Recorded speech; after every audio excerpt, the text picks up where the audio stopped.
It is time for video lesson number 14, and today we're going to do order of operations.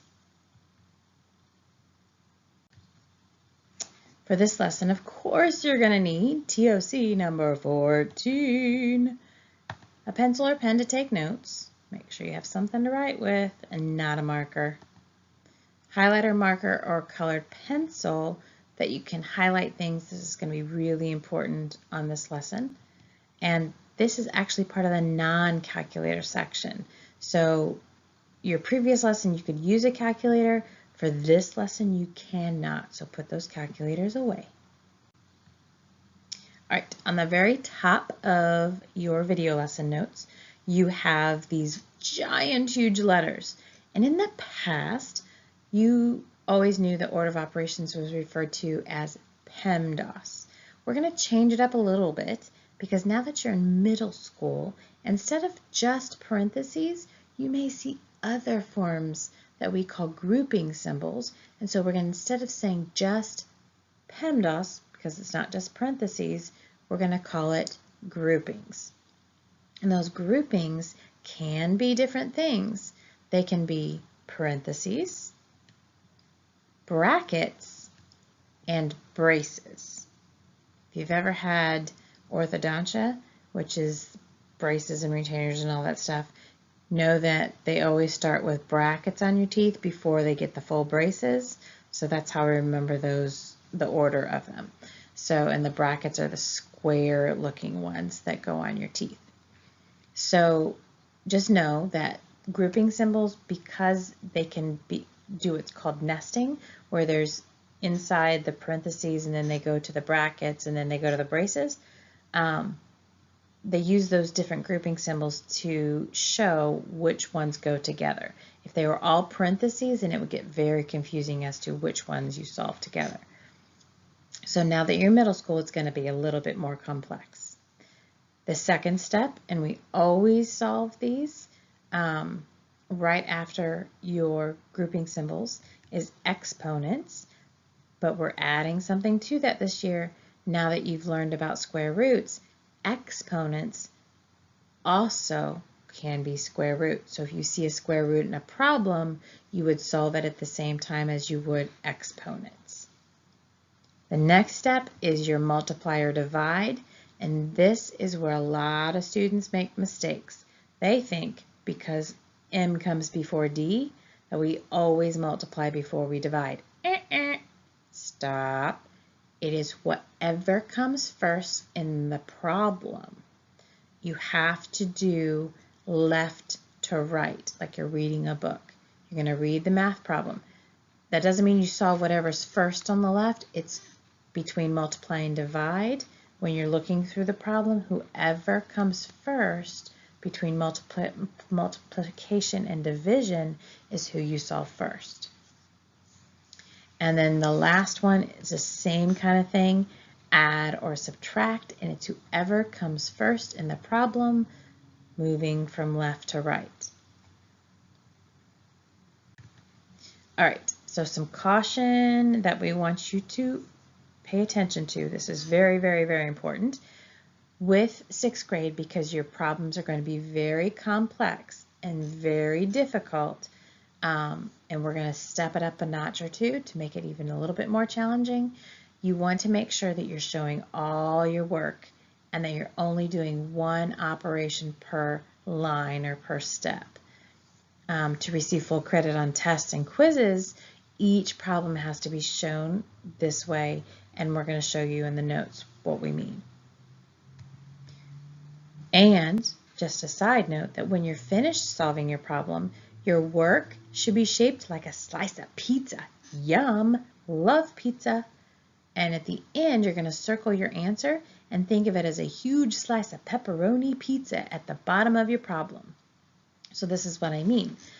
Your problem at the very, very top is going to be really wide, and then as you solve the problem, it gets smaller and smaller and smaller and smaller until finally you have one answer, and we're going to put a big thing of pepperoni around it just to help us know that that's your final answer.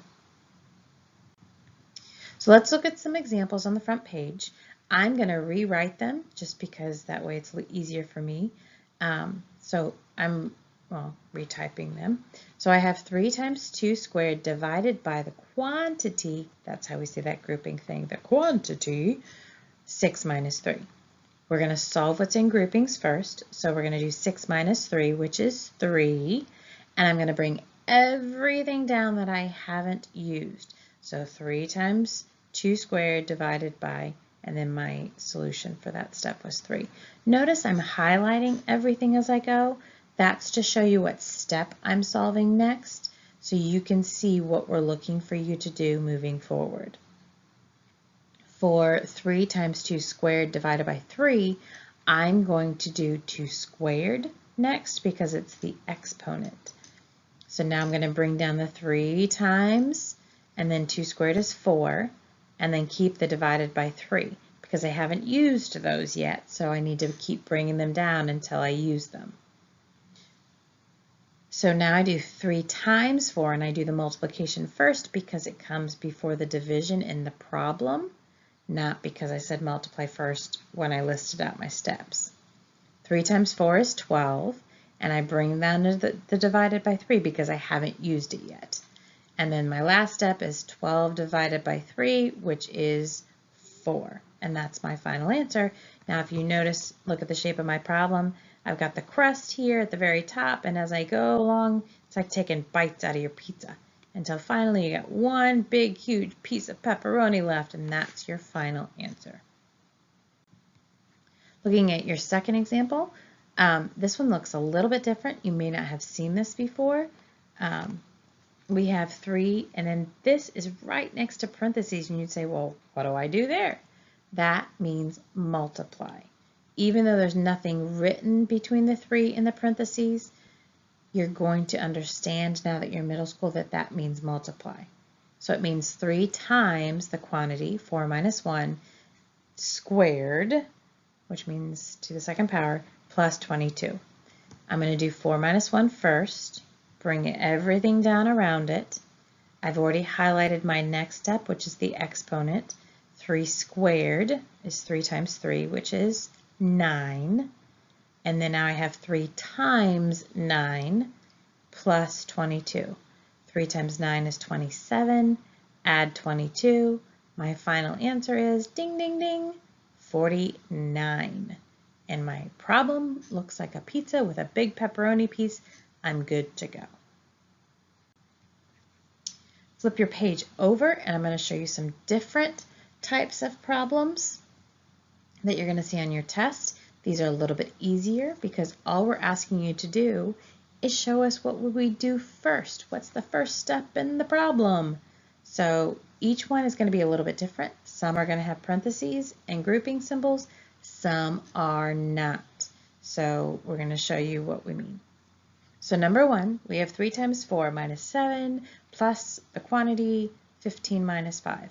That one has groupings. It has parentheses. So that's what's first. So you can write it down like I did. You can circle it. You can highlight it however you want to do it first, or show that that's what you do first. Number 2, we have 16 plus 16 divided by 4 times 5. So with this one, I have addition, I have division, I have multiplication. Addition, that's last. Don't start there. We're not working left to right. However, when we get to division and multiplication, the division comes first in the problem, so it gets done first. So this one is 16 divided by 4. For number 3, we have parentheses, so that would come first. Now, I want you to pause the video, try doing 4, 5, and 6 on your own, and then restart the video and see if you got them right. Welcome back. Hopefully you're not cheating and you're not just keeping going. You're listening to what I'm saying. So if you stop the video and you did it, hopefully you got these right. For number 4, we don't have any parentheses or groupings, but we do have an exponent, so that comes next. For number 5, we have no groupings, we have no exponents, so now we have to look. Addition, division, yes. Even though I have multiplication and division, the division comes first, so that gets done first. And then number 6, I don't have any groupings, but I do have an exponent, so that's what gets done first. So hopefully you did those correctly, and now we're ready to move on to solving the last 4 problems. Okay, if you are someone who writes their numbers really big, you may want to get a lined sheet of paper, but you need to start, since you're in 6th grade, you need to start working on making your numbers smaller and keeping your work organized, because moving forward into your higher grades of math, you're going to need to do lots of steps. So that's why we're doing, these are the baby steps you're going to need for later on. So I put a little reminder over here. Make sure you highlight or draw a box around each step that you're doing for each line, not only to help you, but to show your teacher what you're doing. So if you're making a mistake, we can help you correct that mistake moving on. So I'm going to rewrite this problem just to make it easier myself. I have 8 plus 6 divided by 3 times 7 plus 2. Since I don't have any groupings and I don't have any exponents, I look at my problem. I'm not going to do addition first. I'm either going to multiply or divide. Since division comes first on the left, when I'm moving from left to right, that's what I'm going to do first. 6 divided by 3 is 2, so I'm going to rewrite everything around that. Here's my answer. I have 8 plus 2, which is my answer from above, times 7 plus 2. The 8, the 7, and the 2 all just came down from the original problem. Now I do 7 times 2, which is 14. Now this highlighted all yellow. I didn't intend for it to highlight all yellow, but this one you could go 8 plus 14 plus 2 and still get the same answer. We're asking you to just continue to break it up just to get in that habit. 8 plus 14 is 22. Then you add the 2 and you get an answer of 24. There's my pizza shape. I've highlighted all my steps. I've circled my final answer, and that's what you should be showing. If you need additional time, pause the video, make sure you write down all these steps, because if you're not writing down these steps, you're not going to get full credit for your homework either. Looking at number 8, again, we're asking you to highlight, draw a box around everything as you're going. I'm going to rewrite my problem. This one again has no groupings and no exponent, and the division comes first in the problem, so I'm going to do that first. 8 divided by 4 is 2, so now I have 6 plus 2 times 9 minus 4. Multiplication comes next.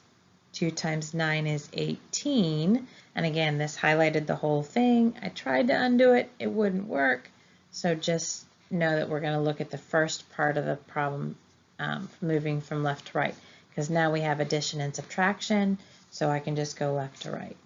6 plus 18 is 24. Bring down the minus 4. 24 minus 4 is 20. Next to the last problem, we're almost done. Hang in there. We have 61 plus 4 times, that's that sneaky little times, the quantity 5 plus 10 divided by 5. Rewrite it. I'm going to solve what's in my groupings first. So 5 plus 10 is 15. Bring that down. Now we have 6 plus 4 times 15. And I left those parentheses there. I could have taken the parentheses away because I solved everything inside and replaced it with a dot, not the X anymore. But I chose to leave them in because you might see this moving forward in the future, and I wanted you to be prepared to see this moving forward. So 4 times 15 is 60. So now I have 61 plus 60 divided by 5. Here's where kids would make the mistake. They'd say, oh, 61 plus 60, that's 121. And then they'd try to divide by 5 and they'd get a decimal. And they're like, huh? I can't divide 121 by 5? So if you're doing something like that and you get a decimal answer and you get something that's really hard to divide, the people that make the curriculum know you don't get a calculator. So if you're getting these really difficult decimals, chances are you did something wrong on the problem. So go back and relook at your work. So on this one, you're going to go and look, I have addition and division. You're going to do the division first. So slow down, because where you're going to miss problems is not paying attention to those details. So once I do 60 divided by 5, I get 12, 61 plus 12, and I get 73. Now we're on to our last problem. We have 16 plus 48, the quantity 48 minus 12, divided by 6 minus 5 times 2. So rewrite our problem. We're going to do what's in the grouping symbols first. So we're going to do 48 minus 12, which is 36. Then I'm going to do my division because it comes first in my problem before the multiplication. 36 divided by 6 is 6, which is right here in the middle. Now I'm going to jump over and do my multiplication. 5 times 2 is 10. Again, this highlights the whole thing. I didn't mean for it to. Your next step would be 16 plus 6, which is 22. Then you subtract 10 and you get 12. And now it is time for you to show what you know and what you've understood. Some of this is review, but now the problems are getting more complicated and more complex, so you need to show your work. Log in and take your homework quiz.